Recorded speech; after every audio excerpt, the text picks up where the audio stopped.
다사다난했던 2024년은 우리에게 어쩔 수 없는 연약한 인생임을 알려주고 있습니다. 중국의 유명한 사상가 장자는 사계절을 인생에 비유했는데, 낮과 밤은 사람의 생과 사역, 봄, 여름, 가을, 겨울은 사람의 일생과 같아서 사람의 힘으로 어쩔 수 없는 자연의 법칙이다 라는 말을 남겼습니다. 삭트고 꽃피는 봄을 꿈 많은 소년 시절에, 실록이 무성한 여름은 청운의 뜻을 품은 청장년 시절에, 황금 평야의 가을은 결산을 앞에 둔 노년기에, 백설과 동면의 겨울은 죽음에 비유했습니다. 모든 사람은 어쩔 수 없이 인생의 겨울, 죽음을 향하여 달려가고 있다는 말입니다. 오늘 우리는 성경에서 지중해의 차가운 바람을 맞으며 로마의 감옥에서 겨울을 준비하는 노사도의 바울을 만나게 됩니다.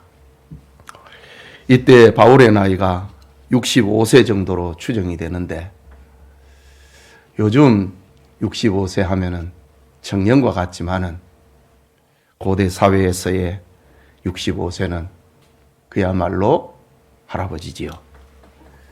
그는 네로 황제로부터 로마시에 불을 지른 방화범이라는 그 배우라는 누명을 쓰고 로마의 깊은 감옥에 갇혔습니다. 바울은 죽음을 예감하고 있습니다. 바울이 로마의 감옥에 2번 갇혔는데, 첫 번째는 그를 고소했던 유대인들이 나타나지 않아서 석방이 됐고, 2번째는 방화범이라는 누명을 쓰고 갇히게 됩니다. 이때 바울은 죽음을 예감했습니다. 쓸쓸한 로마 감옥에서 간간히 찾아오는 의사 누가의 보살핌을 받던 바울은 죽기 전에 믿음의 아들 디모데가 보고 싶었습니다. 그래서 겨울 전에 어서 속히 오라 라고 편지했습니다. 그의 소박한 부탁을 몇 가지를 하는데, 지난날 전도 여행길에 바울을 섭섭하게 했던 마가를 네가 올 때 데리고 오고, 겨운 추울 날씨를 생각을 하며 따뜻한 코트와 임종을 준비하기 위하여 성경책을 가져오라고 부탁합니다. 그러면서 믿음을 배반한 사람 알렉산더를 조심하라 라고 경계했습니다. 이 시간 본문의 중심을 이루고 있는 4개의 동사를 중심으로 바울의 마지막 편지라는 제목으로 하나님의 말씀 받고자 합니다. 말씀을 듣는 우리 모두에게 하나님의 은혜가 있기를 소원합니다. 첫 번째 중심 동사는 속히 내게로 오라 라는 것입니다. 바울은 로마 옥중에서 외롭고 쓸쓸하게 죽음을 맞이하고 있습니다. 바울은 독신이었기에 자식이 없었습니다. 그러나 2차 전도 여행 중에 루스드라에서 만난 제자 디모데를 아들처럼 아끼고 사랑했습니다. 디모데는 바울이 3차 여행 중에 심혈을 기울여 개척하였던 에베소 교회를 현재 돌아보고 있었습니다.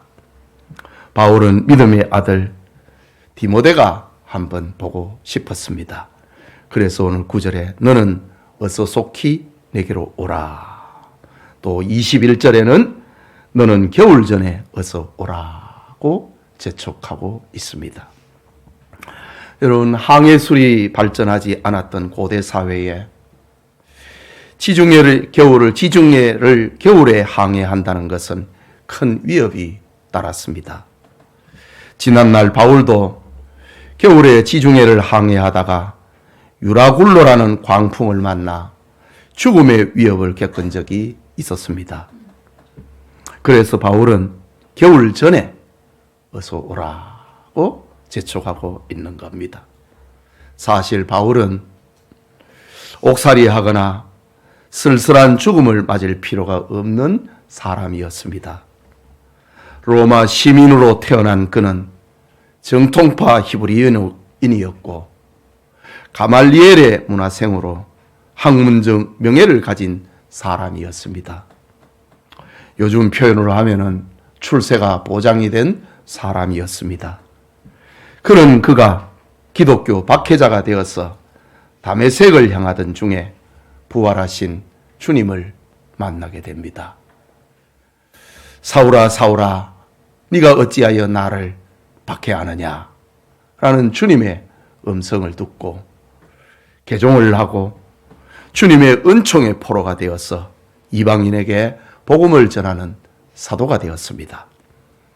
그는 이런 전도인의 삶을 영광으로 여겼고 하나님의 은혜였다라고 고백하기도 했습니다.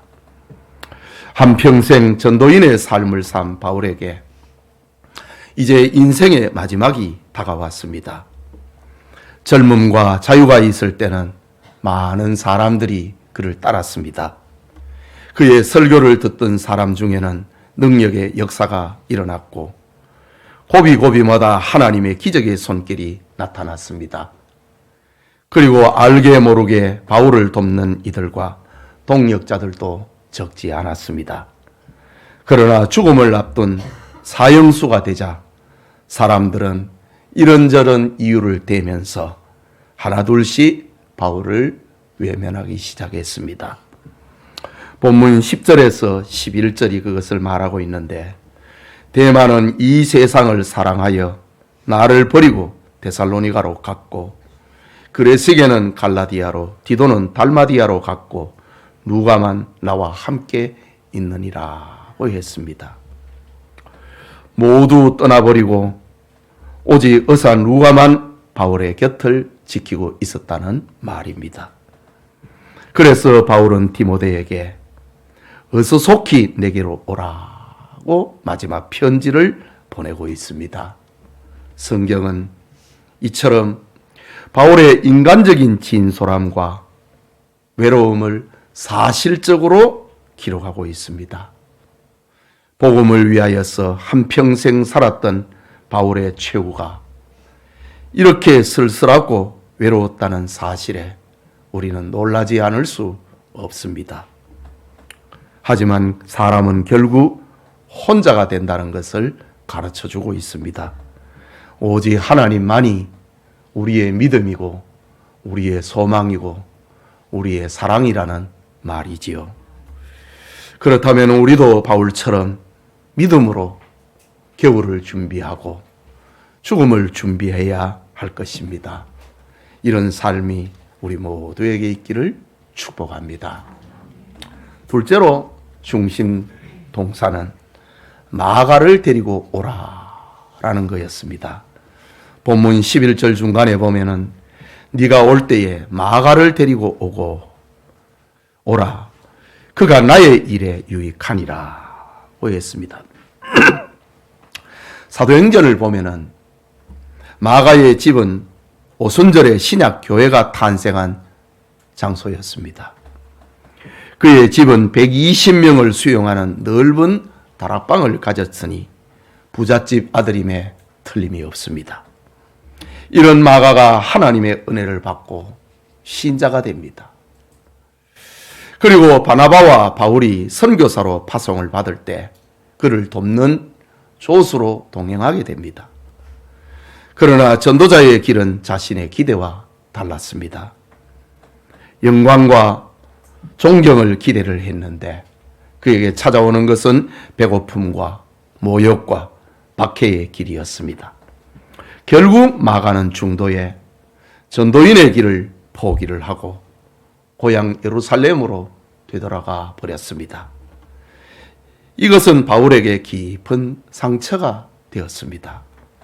그로부터 2년이 지나고 난 다음 바울은 2차 전도 여행을 떠나게 됩니다.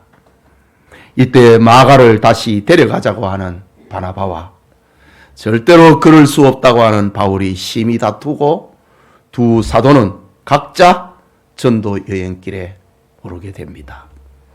이처럼 마가는 전도자의 가슴에 아픔과 분열의 상처를 안겨다 준 사람이었습니다. 하지만 이제 세월이 흘렀고 바울은 마가를 용서했고 바나바와는 화해했습니다. 마가 역시 자신의 실수를 회개했습니다.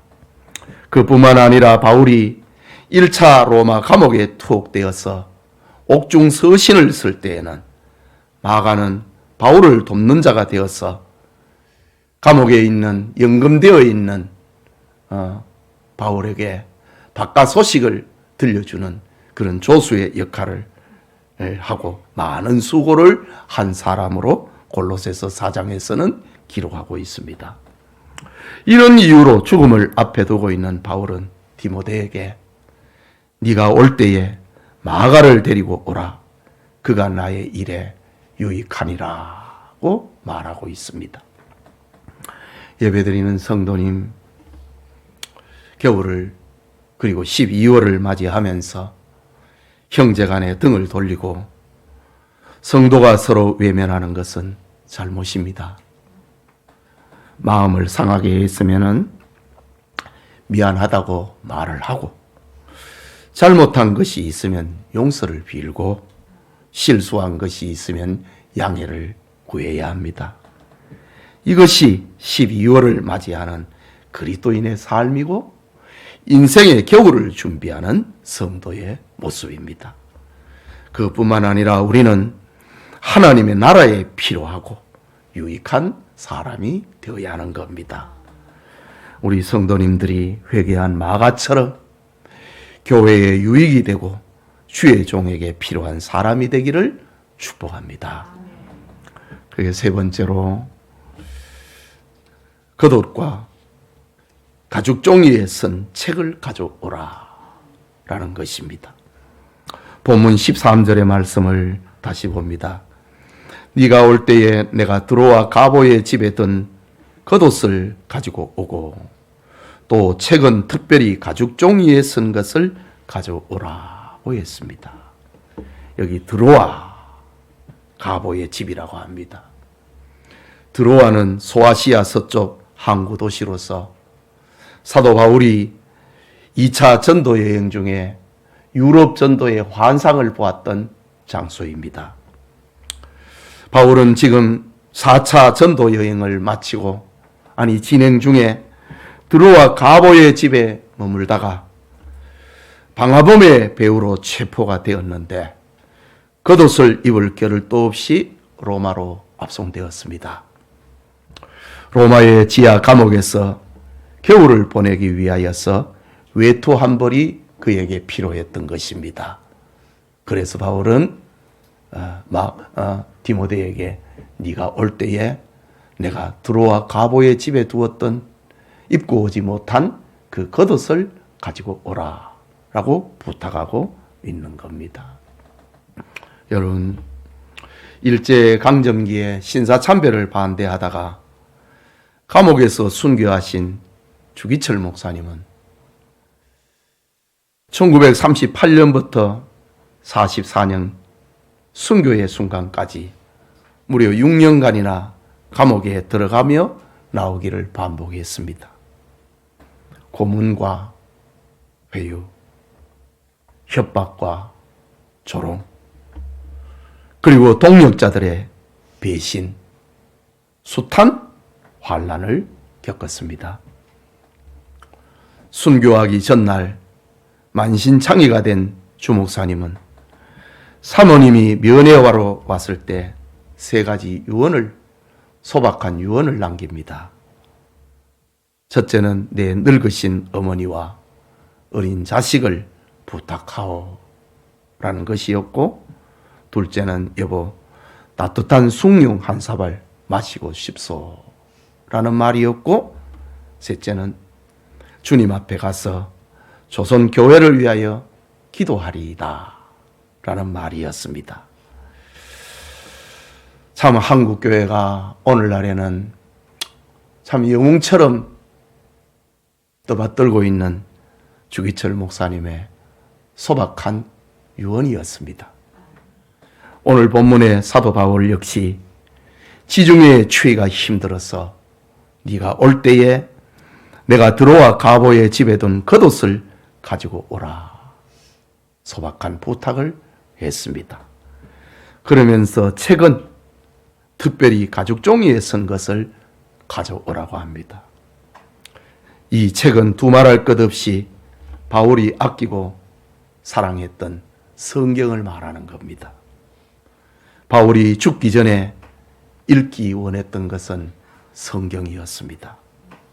사람이 떡으로 사는 것이 아니고 하나님의 말씀으로 살아야 하기 때문입니다. 한평생 하나님의 말씀을 전하고 가르쳤던 사도 바울이 죽음을 앞에 두고 다시 읽고자 했던 것이 역시 성경이었습니다. 여러분은 인생의 겨울을 어떻게 준비하고 있습니까? 몸을 덮어줄 따뜻한 외투 역시 소중합니다. 우리의 육체를 따뜻하게 하는 경제 문제도 중요합니다. 하지만 우리를 구원하고 온전하게 할 하나님의 말씀은 더욱 소중한 것입니다. 따뜻한 외투와 더불어 하나님의 말씀을 읽음으로 여러분의 영혼을 덮을 수 있기를 주의 이름으로 축복합니다. 마지막으로 믿음을 버린 알렉산더를 조심하라 라고 합니다. 읽은 14절과 15절의 말씀이지요. 구리 세공업자 알렉산더가 내게 해를 많이 입혔음에 주께서 그 행한 대로 그에게 갚으시리니 너도 그를 주의하라. 그가 우리 말을 심히 대적하였느니라 고 했습니다. 여기 알렉산더라는 말은 헬라의 알렉산더 대왕을 추앙을 하는 가문에서 자주 짓는 흔한 이름이었습니다. 바울은 여러 알렉산더와 구분하기 위하여서 구리 세공업자 알렉산더라고 합니다. 알렉산더는 처음에 예수님을 믿었던 사람이고 신실한 바울의 동역자였습니다. 그런데 어느 날 그는 배교자가 되어버렸습니다. 바울은 그를 가리켜서 디모데전서 1장 19절과 20절에는 양심을 버렸고 그 믿음에 관하여는 파선한 사람이다. 그 믿음이 깨져버린 사람이었다. 라고 말하고 있습니다. 본문에 그가 내게 해를 많이 입혔다. 그가 우리 말을 심히 대적했다. 라고 합니다. 이게 무슨 말일까?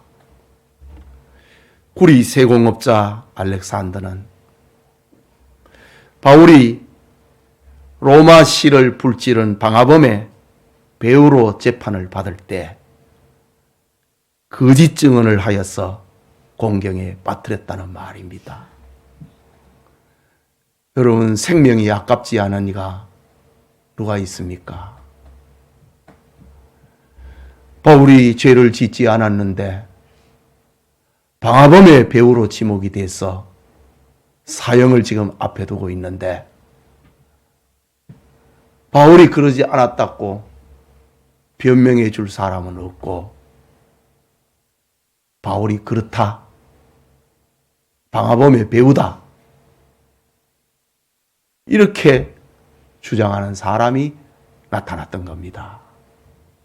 그가 바로 오늘 성경의 알렉산더였습니다. 내게 해를 많이 입혔다. 그가 우리 말을 심히 대적하였다. 바울이 내가 불지르라고 가르치지 않았다 이죠. 그런데 알렉산더가 우리 말을 심히 대적했다 라고 합니다. 그래서 바울은 디모데에게 편지하면서 너도 그를 조심해라. 믿음을 버린 사람이고 믿음에 대해서는 파선한 사람이다 라고 합니다. 계속해서 바울은 자기를 떠나간 사람들을 용서하고 이해합니다. 16절에 내가 처음 변명할 때에 방화범의 배우로 누명을 쓰고 체포되어서 네로 황제의 재판을 받을 그때를 말하는 겁니다. 바울은 로마 시민이었기 때문에 황제의 재판을 받게 됩니다. 내가 처음 변명할 때에 나와 함께한 자가 하나도 없고 다 나를 버렸으나 그들에게 허물을 돌리지 않기를 원하노라고 했습니다. 바울이 지금 누명을 쓰고 방화범이 지금 되어 있습니다. 그러니까 바울 곁에 있으면 같은 누명을 쓰게 될 판이었습니다. 그래서 바울은 내가 처음 변명할 때에 나와 함께한 자가 하나도 없었다. 바울이 로마 시민으로 자유를 누리며 복음을 전할 때에 동행하고 협력했던 사람들이 많았습니다. 그러나 바울에게 죽음이 다가오자 모두 그를 외면해 버렸습니다. 방화범으로 지목이 될까 봐 겁이 나서 말이지요. 바울은 그들의 행위가 얼마나 섭섭했겠습니까? 그런데 지금은 그들을 다 용서하고 이해한다 라고 말하고 있습니다. 이 얼마나 인생의 겨울을 준비하는 노사도의 넓고 아름다운 마음입니까? 여러분, 지난날 신사참배 반대 운동을 하다가 옥고를 치르고 고레파 교회의 큰 어른이신 한상동 목사님이 경남 고성군 학임리에서 교회를 개척할 때입니다. 그 마을에 최부자라는 사람이 있었는데 한 목사님을 몹시 괴롭혔습니다. 어느 주일날 목사님이 설교를 하는데 담 너머 돌이 날아와 교인들이 맞았습니다. 최부자의 행동이었습니다. 다음 주일에는 한 목사님이 자리를 바꾸어서 교인들을 방 안쪽에 앉히고 자신이 문 앞에 서서 날아오는 돌을 등으로 맞으며 예배를 인도했다고 합니다. 이런 한 목사님의 소문이 온 마을에 퍼지자 다시는 돌이 날아오지 않고 교회는 은혜롭게 성장했다고 합니다. 용서와 사랑 그리고 이해는 이렇게 힘이 있다는 말입니다. 여러분, 우리에게도 인생의 겨울이 가까워지고 있습니다. 남을 비판하고 내 인생의 아픔이 부모 때문이다, 남에게 있다 원망하는 분이 있습니까? 나의 아픔이 국가나 사회나 가정이나 환경을 탓하는 분이 있습니까? 허물을 다른 사람들에게 돌리지 않기를 바랍니다. 옛말에 나이 50을 넘었거든 어느 누구와 시비를 벌이지 말 것이요 60을 넘었으면 허물을 남에게 묻지 말라 라는 말이 있습니다. 특히 성도에게는 사람들을 용서하고 사랑하고 이해하는 자세가 필요합니다. 그것이 인생의 겨울을 준비하는 그리스도인의 모습이기 때문입니다. 이 시간 예배드리는 성도 여러분, 디모데를 향한 바울의 마지막 편지는 우리를 향한 주님의 음성입니다. 한 해가 저물어 가고 있습니다. 여러분의 인생의 겨울이 오기 전에 보고 싶은 사람은 누구입니까? 우리는 누군가에게 보고 싶은 사람이 되어야 합니다.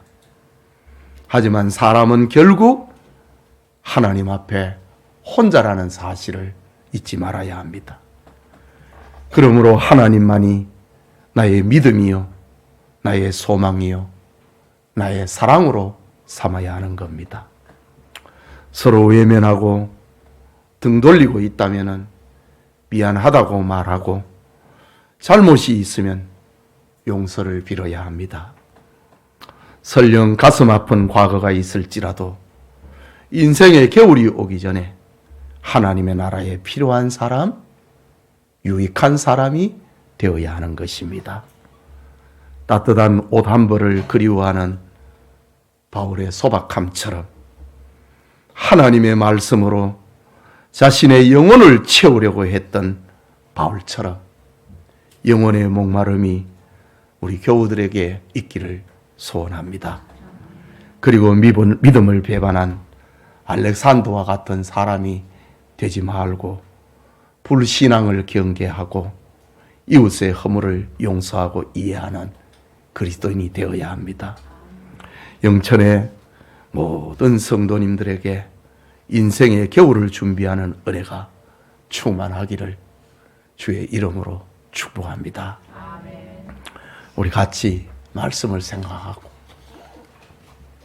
함께 기도하겠습니다. 하나님께서는 이렇게 계절의 변화를 주시고 연도의 변화를 주셔갖고 지난 날을 돌아보고 또 결산하게 하십니다. 그것뿐만 아니라 인생의 겨울이라고 하는 죽음을 생각나게 하셔서 지난 날을 돌아보고 하나님을 의지하고 소망하게 하시는 겁니다. 위대한 바울이 걸어갔던 그 걸음이 우리의 걸음이 아닐 수가 없는 것이지요. 우리도 겨울을 맞이하게 될 것입니다. 우리 말씀을 생각하고 우리 같이 기도합시다. 자비하신 하나님 아버지, 은혜를 감사합니다. 12월 첫날을 맞이하는 주일 이 아침에 바울의 마지막 편지라고 하는 하나님의 말씀, 주님이 우리에게 들려주시는 음성을 함께 나누게 하시니 감사합니다. 하나님 아버지, 바울이 그랬던 것처럼 우리도 언젠가는 하나님 앞에 홀로 서게 될 것입니다. 인생의 겨울을 준비하게 하시고 사랑하고 이해하고 용서하는 넓은 마음을 우리에게 주시옵소서. 그리고 믿음으로 하나님의 말씀으로 우리의 영혼을 채우고자 하는 영적 목마름이 우리 교우들에게 있게 하여 주시옵소서.